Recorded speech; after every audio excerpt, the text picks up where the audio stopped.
Hi అండి, అందరికీ నమస్తే.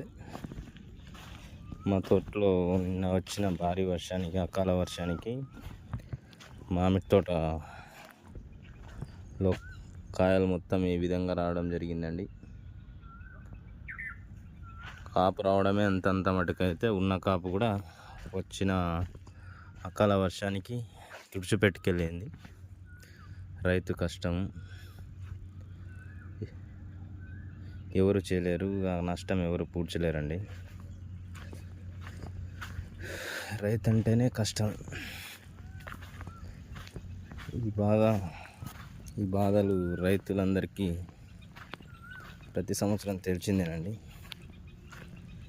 ఈ విధంగా తోట మొత్తం ఇలా అయిపోయిందండి. ఏమి చేయలేని పరిస్థితి. పిక్క కూడా కట్టలేదు. పిక్కన్నా కట్టినా ఏదో పోయిన సంవత్సరం కూడా రాలే, కానీ ఏదో ఒకటి చేసి మాగేసి అమ్మినాము. ఈ సంవత్సరం ఏది చేసే అవకాశం లేకుండా పోయిందండి. మొత్తం చిన్న పిందెలు మొత్తం ఆశ ఉండే మొత్తం నేలపాలైపోయింది. ఈ వర్షాలు దేవుడు కూడా ఎందుకు ఇట్లా చేస్తాడో,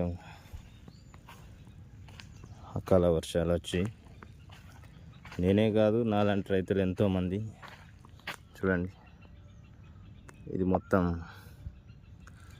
ఏమీ లేకుండా పోయింది. చూడండి, మీకే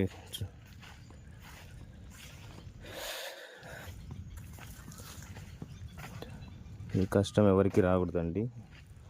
ఈ విషయంలో రైతు తప్ప ఎవరు ఇలా ఆలోచించరు. లేదంటే ఎవరైనా సొంత అన్నదమ్ములైనా సరే నాకు వచ్చింది వాడికి కూడా రావాలా అలా ఇలా అనుకుంటారు. కానీ ఇది మళ్ళీ మాకు ఒక 2 కిలోమీటర్స్ దాటగానే వర్షం లేదండి ఎటు కూడా. మరి ఇట్టే వచ్చి మొత్తం ఆగమాగం చేసి పడేసింది. ఎప్పుడైనా రాలినాయి, కానీ ఈ విధంగా ఎప్పుడు రాలేదు. భారీ మొత్తంలో రాలిపోయినాయి. చెట్టుకు ఏమి లేకుండా రాలిపోయినాయండి.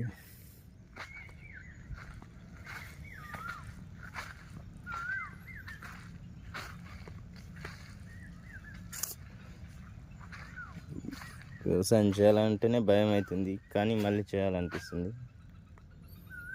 ఏం చేయలేని పరిస్థితి. అన్నిటికీ ఇన్సూరెన్స్లు ఉంటాయి, సబ్సిడీలు ఉంటాయి, కానీ కంపెనీలకు మాలాంటి